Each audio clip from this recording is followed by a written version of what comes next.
Dahsyat. Emas dia sampai, beli lagi.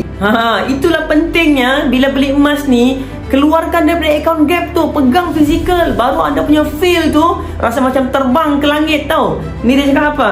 Dia punya dealer tanya, berapa hari ya puan? Sekejap je dah sampai emasnya. Dealer ni bawah empire saya lah. Dia cakap withdraw 16 hari bulan 9. Dalam tempoh 3 hari sampai. Walaupun kita bagi tahu proses untuk post emas ni dalam seminggu, tapi kadang-kadang ada yang lebih cepat. Alhamdulillah, rezeki lah tu. Yang menariknya ayat bawah tu, dia cakap apa?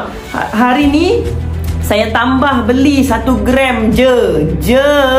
Berapa ramai orang 1 gram pun rasa berat mau beli, especially bila harga makin naik. Hari ni harga 484. Kalau anda tunggu sekejap lagi dia cecah 500, saya tak tahu. Sebab tu daripada dulu lagi saya pesan, saya cakap apa? Beli emas ni jangan tengok harga, fokus pada pertambahan gram. Sebab sooner or later harga dia akan naik lagi. Orang yang beli pun menyesal, apatah lagi orang yang tak beli, yang tunggu saja.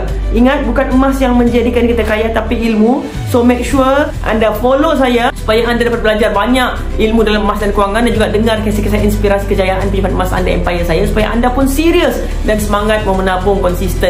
Kalau mau bermula, belum ada account lagi, tekan link kat bio ataupun isi beg biru, nanti saya guide. Follow for tips.